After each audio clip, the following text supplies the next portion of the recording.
Alcohol and Drugs Action were approached by the Northeast Culture Collective to get involved, tell stories from some of our clients. I was interested in attending because I do have a bit of an interest in creative writing, but I was asked to come along as a support if there was any issues or anything emotive triggers with people telling their own stories. So I was there as a support to Emily, but I ended up really enjoying it myself. So I went along initially to meet all the staff, and I think, that was partly to kind of assure people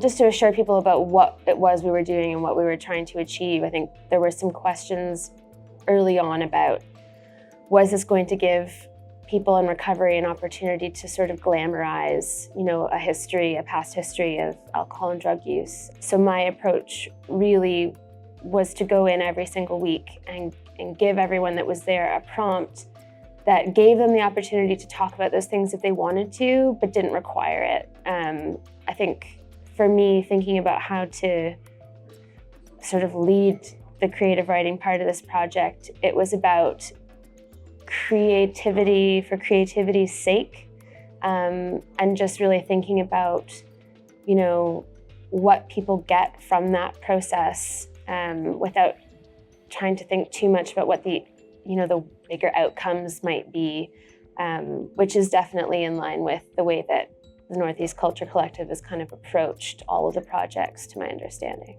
Emily did a really good taster session, which was looking at photos, and very much by step we would build up a story. So it was, you would choose a character first, make up all sorts of stories about an individual, then the circumstances, and so very quickly, and for me and also for our client group, they could build the story very quickly with these very safe prompts. So I know that it was very difficult for people thinking, how can I make up a story when I first came in? But Emily made it very easy for people to create that thing, so yeah. There was some really great writing that came out of that. And that's sort of what I did week to week, was come in with a prompt, some sort of writing exercise, and that might be off the back of reading another piece of writing, like a short piece of flash fiction or a poem or a very short story, something like that, to get people thinking about things on a specific theme that we were working on that week. And that also gave people an opportunity to work on a piece of writing over the course of a few weeks to sort of apply what they were doing to something that they worked on before. A lot of times people completed a piece of writing in that session, which was great. And yeah, just, tried to expand, maybe their preconceived ideas about what creative writing was. Every week we had people that walked into that room who were nervous, maybe anxious about, what can I produce? But every person then walked back out with their heads held high. That was the one thing that we noticed every week, that there would be this confidence, this change in their body language. So that always worked really well, was that they were able to produce this piece of work and walk away knowing that I have done a thing. But what didn't work so well was getting people to come back. What we struggled with was consistency in terms of people continuing to return for the sessions. So, we would have even, 5 weeks in a row where we would have a pretty regular group of 4 or 5 people, and that was great. But then even those people that seemed like they were regulars, fell off the radar for various reasons.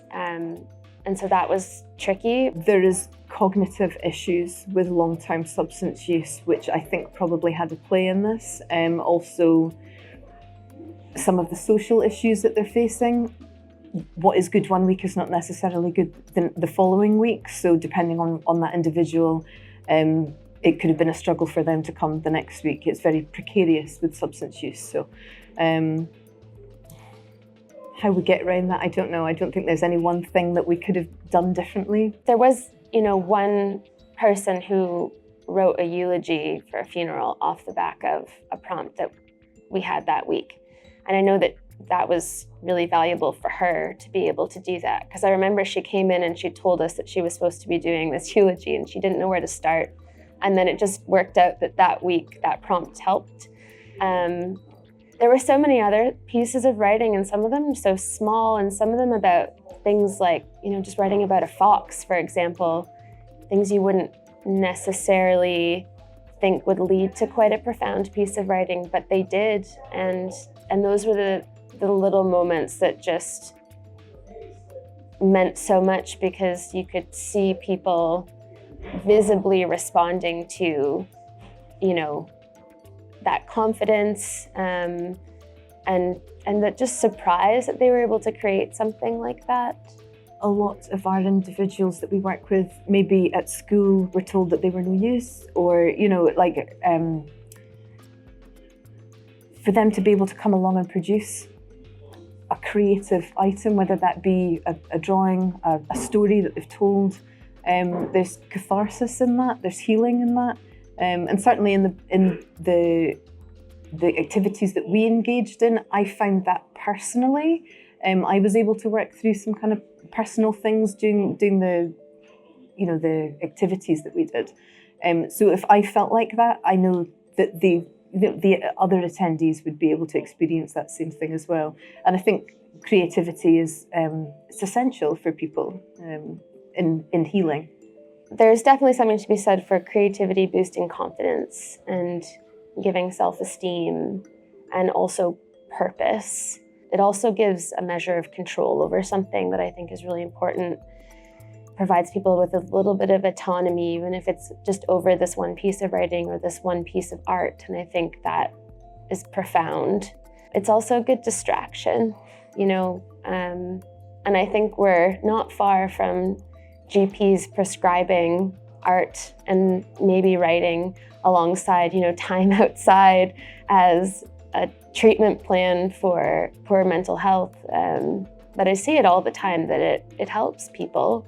I mean, I don't think of myself as an artist, but if I spend 10 minutes just working on a watercolor, I know I feel a lot better. I think writing has the same potential. And I just think it's like it's free help. Like it's something everyone can do.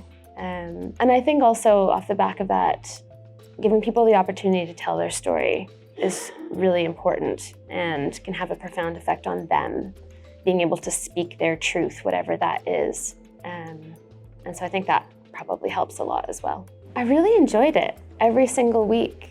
It was so great to get to know the people that came along. It was really great to get to know Zoe, and we worked really well together. And, the stories that we heard every week, this is why I like public engagement as part of my profession as a writer, because it's just such a joy to see other people getting joy from the same thing that I do, and to see people improve, and to see them engage, and to see them want to take, one little thing they've done one week and expand on it the next week and continue to build. It was a real, privilege to be there and to see people do that for the first time. And it would have been great if we could have come out with the project that we thought we might come out of, but I know that on an individual basis, all of those people still created something that was really important to them off the back of what we did.